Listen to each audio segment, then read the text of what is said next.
Fala sexto ano, estamos mais uma vez juntos, nossa segunda aula. Então agora, vamos pegar firme aí, que agora você já pegou o esquema, como é que funciona, assiste as aulas aqui, discute em sala de aula, bacana demais, né? Então vamos lá para a nossa segunda aula? Então vamos lá, vamos analisar essa foto, sem eu dizer nada, nada. Olha para essa foto, você acha bonita? Por que será que você acha bonita? Qual que é a influência estética que você tem na sua vida para achar essa foto bonita? Então é isso que nós vamos discutir um pouquinho hoje, a questão da beleza. Até que ponto algo é belo para uma pessoa? Por que tem coisa que é bela para uma pessoa e tem coisa que não é bela para outras pessoas? Será que tem alguma coisa envolvida nisso tudo? Alguma influência? Então nós vamos discutir isso daí. Outra pergunta, você andaria assim, com essa roupa na rua? Não? Então por que você achou a foto bonita? E a maquiagem dela? Parece que ela tem uns pinguinhos aqui no rosto, né? Você achou bonito? O que será que isso significa? Você faria uma maquiagem assim? Ou tem algo cultural por trás de tudo isso? Então é isso que nós vamos discutir hoje. E o chapéu? E o cabelo? E os brincos? Os acessórios? Achou legal? Usaria? Então é isso que nós vamos discutir. Nós vamos discutir beleza. Beleza no campo da moda. A moda é uma linguagem artística difícil da gente definir, mas no campo da moda o corpo humano é um suporte da arte na busca da beleza. O que seria da moda sem o corpo humano? Então o corpo é suporte da moda. Você vai colocar uma roupa em quem? Um chapéu em quem? Um sapato em quem? Um acessório em quem? Imagina o que seria das modelos de passarela se elas não pudessem usar o corpo delas para expressar a sua arte na moda. A moda é um campo que precisa do corpo humano, o suporte é o corpo humano, assim como no teatro, na dança, que a gente já viu a aula passada, né? Então a variedade étnica e cultural sempre foi inspiração para estilistas e designers de acessórios. O que é a variação étnica? A variação dos povos, das culturas, que a gente vai discutir isso também daqui um pouquinho. É inspiração para os estilistas criarem essa diversidade grandiosa, principalmente de roupas e acessórios. Note os elementos que compõem a figura desta garota da etnia Fulani que vive no Níger, fotografada pelo britânico John Kenny, que nasceu em 1957 e a foto foi feita em 2009. Você considera essa foto bela? Que elementos contribuem para isso? Quer dizer, o que te leva a achar essa foto bonita ou não? Bom, primeiro o que é moda? Muitos críticos de arte tentam entender se a moda é considerada uma linguagem artística ou não. Moda é o substantivo feminino que significa uma maneira ou costume mais predominante em um determinado grupo, em um determinado momento. É o que todo mundo usa. Então, se todo mundo usa, aquilo vira moda. Então, veja bem, é uma maneira ou costume, tá? Mais predominante em um determinado grupo, em um determinado momento. Porque não precisa ser o tempo todo. Existe um período para que aquilo se estabeleça como moda. Por isso que a moda, ela é cíclica. Acaba uma moda, começa outra, acaba aquela e vem outra e assim por diante. É uma palavra muito usada para designar uma forma de se vestir, que é comum para muitos ou apreciada por muitas pessoas. Mas eu te pergunto, moda é arte? Moda é arte. Porém, é um tipo de arte determinada. É uma arte aplicada.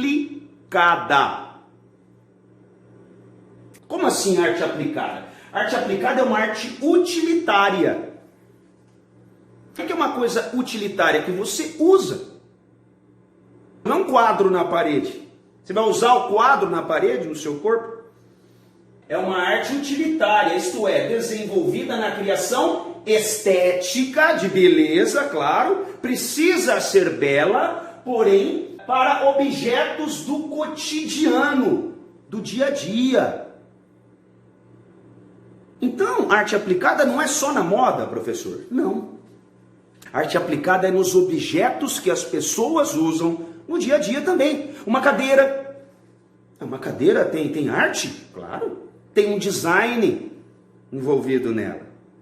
Uma mesa, uma janela, uma porta, uma lâmpada, um ventilador. Isso tudo tem arte? Tem arte. Mas é arte aplicada em objetos do cotidiano para fins comerciais e para ajudar as pessoas nos seus afazeres no dia a dia. Claro, um ventilador não é igual ao outro, tem modelos diferentes, uma cadeira não é igual a outra, uma caneta tem vários modelos de caneta, designs de caneta, tem arte envolvida ali? Tem criação? Tem, mas é para fins comerciais. Não está transmitindo uma reflexão, não está transmitindo uma emoção, não está transmitindo uma mensagem, não está sendo apreciada como obra-prima, que são produzidos em larga escala. Não é única, é em grande quantidade, sem mensagem implícita. É bonito? Sim. Mas o belo, ele é mais para vender, para enfeitar a casa, do que haver algo mais profundo. A arte, para ser uma arte, uma obra-prima, precisa ser algo mais profundo do que simplesmente comercial. Ué, professor, a moda é assim. A moda é criada para vender em grandes quantidades, em larga escala, para que todo mundo use. E depois aquilo não fica no museu. Vocês estão entendendo por que a moda é uma arte aplicada? Então nós podemos dizer que os estilistas, que são os profissionais, os designers, que criam os modelos de caneta, os modelos de cadeira, os modelos de mesa, os modelos de janela, de lâmpada, de relógios, esses designers, eles são como os artesãos. 3 profissionais são profissionais da arte aplicada. Mas professor, o artesão ele não faz artesanato? Artesanato não é uma arte? É. Só que também, mesmo sendo uma arte feita manualmente, ela é feita em larga escala. Ela é feita em grande quantidade. Ela é feita em modelos iguais. Tem fins comerciais e não tem necessariamente uma mensagem implícita, uma reflexão. Não é uma obra única. São profissionais da arte aplicada que desempenham atividades especializadas de caráter técnico-científico, claro, tem uma técnica envolvida, não é qualquer um que faz, tem criatividade, claro, é artístico, claro que tem arte, para elaboração de projetos passíveis de serialização ou industrialização. Mesma coisa o modelo de um carro, pronto, a molecada gosta muito de carro. Tem um designer que cria o modelo do carro. Então, esses designers são profissionais da arte aplicada. Esses profissionais, eles fazem obras de arte, claro. Claro que é uma obra de arte, é um trabalho artístico, mas não é uma obra-prima. Porque obra de arte são trabalhos artísticos avaliados mais por sua função artística do que prática. Tem que ser algo estético que chama a atenção. Não é simplesmente fazer uma roupa qualquer para te proteger do frio, simbolizando o belo. Porém, podendo ter utilidade prática, feito comercialmente em larga escala, em grande quantidade, podendo transmitir uma ideia ou uma expressão sensível. Pode transmitir uma ideia, uma expressão sensível. Sim, refletindo a intenção de um artista, claro. Por isso que ela é arte. Agora, obra-prima é diferente. Obra-prima é a primeira. É a mais importante, é única. Ela é diferente de tudo. É a mais importante de um artista. Um artista pode ter feito várias obras. A mais importante dele é a sua obra-prima. Precisa ser totalmente original. O que é original? Nunca ninguém fez antes. Feita por um artista com experiência técnica e de vida. Por quê? Porque evidentemente que uma criança, quando faz um desenho, o pai acha lindo, né? Pega aquele desenho e fala, meu filho, um monte de rabisco no papel, né? Da sala, né? Olha lá, meu filho fez um desenho. É um treinamento de coordenação motora da criança. Ela está aprendendo a desenhar. Então ali não é arte nunca. E nunca será uma obra-prima. A criança não tem nem experiência de vida, quanto mais experiência de técnica. É a mesma coisa um animal. Um animal é racional quando ele desenha ou ele pinta. Um elefante, por exemplo, você já deve ter visto um elefante pegando um pincel, jogando tinta na tela. Fica bonito? Até que fica bonito. Mas o elefante, ele tem alguma experiência estética? Alguma experiência técnica? Ele está sabendo o que ele está fazendo? Ele está pensando em arte para fazer aquilo? Ou ele está fazendo aquilo para depois ganhar um amendoim? Ele foi treinado. Não pode ser arte. Então tem que ser feito por um artista. Mesmo ele tendo o mínimo de técnica possível. O mínimo. Tem que ser pensando em arte para fazer. A mesma coisa os homens pré-históricos. Quando eles fizeram aqueles desenhos na caverna. Aquilo é arte. É uma arte, sim, é uma arte, porém, nunca será uma obra-prima. Porque o primata lá, o homem pré-histórico, ele não fazia para decorar a caverna, ele não fazia pensando em arte, ele nem sabia o que era arte. Ele fazia ali para treinar, ele desenhava o animal, treinava, tira o alvo. Tanto é que tem imagens de animais todas perfuradas. Ele acreditava que se ele pintasse um animal, no outro dia ele ia conseguir caçá-lo. Já existia fé naquela época. Ele acreditava que se ele conseguisse desenhar um animal, ele ia absorver a sua alma. Ele dominou o animal. Ele desenhou e dominou ele. Aquilo dava mais força para ele conseguir caçar no dia seguinte. Era tudo uma questão de sobrevivência, porque naquela época era muito difícil a sobrevivência. Então o artista, ele fica reconhecidamente famoso por criar algo novo, que nunca ninguém criou.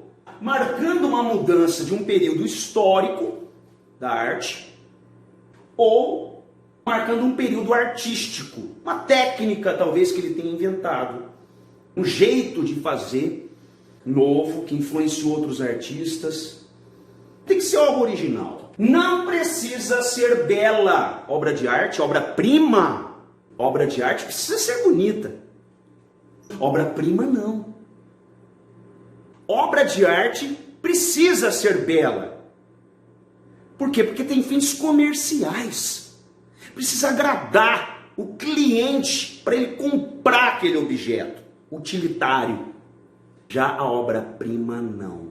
Ela pode ser sim horrível e repugnante. Depende da intenção do artista.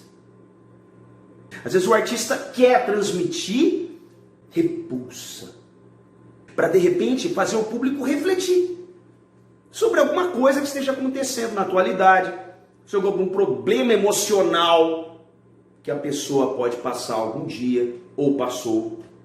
Porém, se esta obra, seja ela bela ou não, se transformar mundialmente numa obra reconhecida e famosa, aí ela se torna uma obra-prima. A variedade étnica e cultural sempre foi inspiração para estilistas e designers. Bom, étnica, etnia. Etnia é a mesma coisa que povo. E cada povo tem a sua cultura. O que é cultura? Cultura é a identidade do povo. Imagina só se você vai para o Japão, aí chega lá, tem o que para comer? Tem arroz, feijão, batata frita, churrasco. Chega lá no Japão, tá tocando sertanejo, samba e funk. Cadê a identidade do povo? Então a identidade do povo é o que nós chamamos de cultura. E a identidade de um povo, a cultura, ela pode estar em várias coisas, infinitas coisas. Por exemplo, o patrimônio. O patrimônio pode ser a identidade de um povo, que ele pode ser material, imaterial ou científico. Quando a gente fala em patrimônio, a gente lembra do quê? Uma construção antiga, né? Mas não precisa ser antiga, pode ser nova. Tanto é que tem vários prédios em Dubai, que são os arranha-céus mais altos do mundo, que são patrimônios e são super atuais. Então o patrimônio ele pode ser material quando dá para você pegar. Material. Então pode ser um objeto, pode ser uma construção, igual eu falei de um prédio. Imaterial, que não dá para você pegar. Um exemplo é a música. Não dá para você pegar a música. Algo que tem começo e fim. Por exemplo, a música, a dança, o teatro, o cinema, tudo isso é imaterial. Imaterial. A culinária é imaterial. Por que a culinária tem começo, meio e fim? Porque ela é estrada, pô. A literatura, a poesia, tudo é imaterial. Um conto, um causo, uma lenda, uma piada, de repente uma anedota. E científico, claro, natural, científico. Pode ser, um patrimônio pode ser uma cachoeira, uma lagoa, pode ser um animal, pode ser uma árvore, uma floresta, pode ser uma descoberta da cura de uma doença, pode ser um patrimônio de um país. Então tudo está dentro do natural, do científico. Então o patrimônio ele pode estar nas roupas, nos acessórios, na moda. Claro, cada cultura tem um jeito. Os índios se vestem de um jeito, os africanos de outro jeito, os japoneses de outro jeito. A roupa, os acessórios, o estilo do corte do cabelo, pinturas corporais, maquiagens e tatuagens. Tem as tatuagens tribais que nós vamos conhecer, vamos estudar um pouquinho mais para frente. As maquiagens das japonesas. Tem toda uma história envolvida por trás disso, muito bonita. Os índios também pintam os rostos para a guerra, para os rituais. Os rituais religiosos que os índios fazem, determinadas tribos fazem, ou etnias, também pode ser considerado um patrimônio, uma cultura. Os rituais religiosos também nossos aqui do Brasil, católicos, de todas as religiões, pode ser considerado um patrimônio, uma cultura. Uma festa folclórica. Claro, uma festa, um carnaval, uma festa junina, um bumba meu boi, a culinária, como eu já falei, né? Tem o pão de queijo, é tombado pelo patrimônio imaterial brasileiro, o pão de queijo, a cachaça. Cachaça é brasileira. Os negros ficavam nas senzalas, né? Colocavam eles num porão, assim, num porão para eles dormirem, né? E esse porão ficava debaixo do casarão. Tinha um casarão na fazenda e os negros ficavam lá embaixo, dormiam lá embaixo. Guardavam cana de açúcar, empilhavam ali, armazenavam cana de açúcar. Com o calor do local, a cana ia fermentando. A madeira que dividia, né, o local onde a cana estava e os negros, ia decantando aquele sumo que descia da cana fermentada, ia pingando aquelas gotinhas. Os negros experimentavam aquela aguinha que descia, era muito docinha, muito gostosa, e eles começavam a experimentar aquelas gotinhas que caíam. E no dia seguinte, eles iam levantar para trabalhar todos bêbados. Mas vocês estão tudo bêbado? Mas o que está acontecendo? Aí ele foi lá debaixo ver, descobriu que eram aquelas gotinhas que caíam da cana. Por isso que aquilo ali chama pinga. Vamos tomar uma pinga aí? Exatamente. Por quê? Porque pingava. Pingava. E depois essa pinga se tornou mais elaborada, veio a se tornar a cachaça, que é patrimônio cultural do Brasil. Aí nós temos a música, a dança, o teatro, as manifestações artísticas, o jeito de fazer determinada coisa, o sotaque, é o jeito de falar. Você vai para o Nordeste, ó, gente, bichinho que enfia a berreira. Lá no Sul, já fala, abate, leite quente, dói o dente da gente. Aqui mesmo, Piracicaba, pertinho daqui, fala porta, portão, porteira. Sotaque é também cultura de um povo. Depois nós temos o comportamento, o jeito que a pessoa é, o jeito que a pessoa se porta na sociedade, que tem influências dos seus pais, dos seus avós, de onde eles vieram, de uma tradição que pode ser familiar, lendas também, Saci Pererê, Curupira e tudo mais. Aí existem etnias, culturas diferentes, né? E tem, essa garota é de uma etnia, de um povo lá chamado Fulani, que vive no Níger. Bom, ela é negra, então provavelmente é na África, será? Vamos ver. Níger é um país da África. A África tem vários países, né? Esse aqui é o continente africano. Aqui está o Brasil, Argentina, Peru, Bolívia, aqui Estados Unidos. Atravessou o Atlântico, nós temos a África. Tudo isso aqui é a África. Então tem vários países aqui na África. Tem Gana, tem África do Sul, tem Egito, tem Etiópia. Olha só, quantos países tem na África? Olha aqui, o Sudão, o Egito, a Líbia, a Argélia, Nigéria. Como tem aqui na América, Argentina, Uruguai, Paraguai, Bolívia, Venezuela, lá também tem. Lá também tem aqui, ó, Somália, Quênia, Tanzânia, África do Sul, onde foi a Copa do Mundo, né? Níger, tá bem aqui, ó. Níger, olha aqui. Aqui fica Níger. Fica do lado da Nigéria. Não vai confundir Nigéria com Níger. Nigéria é um país. Níger é outro país. Essa menininha, ela foi fotografada aqui. Apesar que a etnia Fulani, eles estão em vários países da África. A religião dele é islâmica, desse povo, então tem muitas guerras lá, dos radicais do islamismo, que promovem terrorismo às vezes, por conta de uma interpretação do Alcorão. Tem muitos pacíficos, claro, mas tem alguns radicais. Níger é onde tem a maior aglomeração da população Fulani. Essa menininha, ela foi fotografada pelo britânico John Kenny. Ele nasceu em Manchester, no Reino Unido. Manchester, no Reino Unido. Veja bem, o Reino Unido é aqui. É uma reunião de países. São vários países.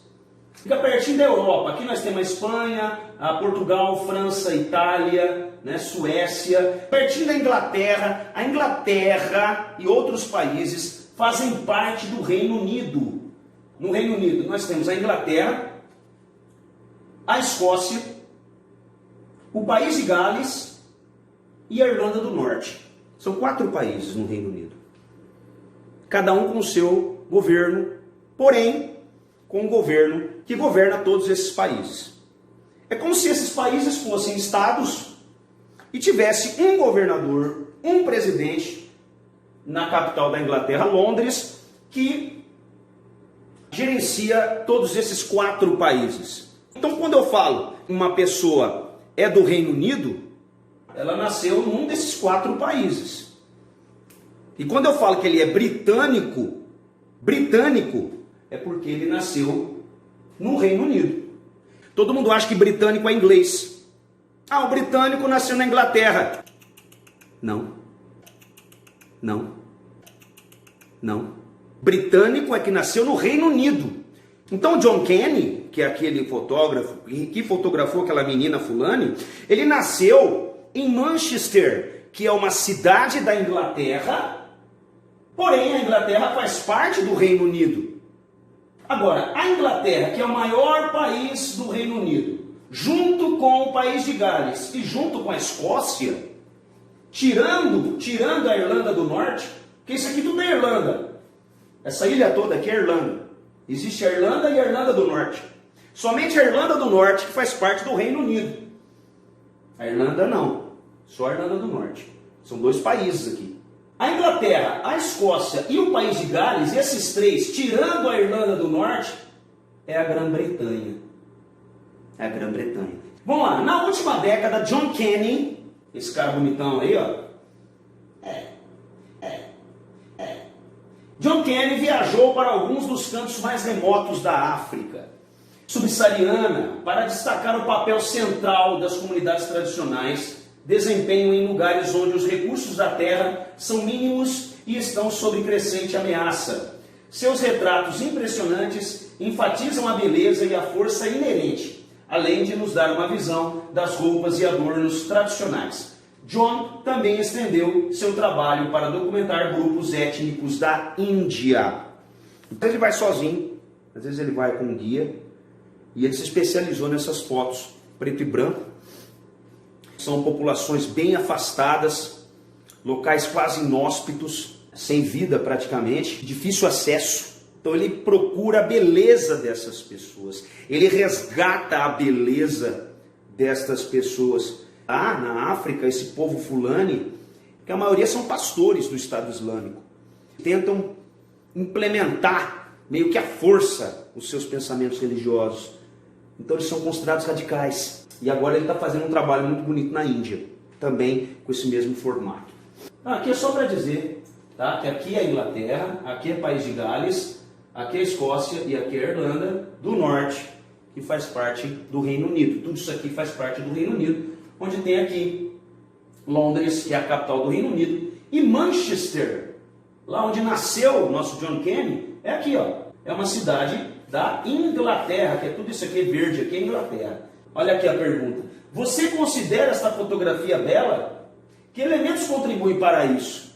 A cultura africana. A cultura africana que influenciou a nossa cultura. Lógico, nós somos colonizados pelos portugueses, espanhóis, holandeses. Claro, nós temos influências alemãs. Só que os negros, a influência africana é a mais dominante no nosso país. Para nós isso aqui é belo. Temos influências muito grandes africanas no nosso país. Então, apesar de a gente não andar assim na rua, a gente acha bonito, justamente por causa da influência cultural africana no nosso país. Beleza, pessoal? Espero que vocês tenham entendido. Vamos discutir em sala de aula como sempre. Anotem as dúvidas, pesquisem e vamos discutir tudo isso em sala de aula. Um beijo para vocês. Tchau!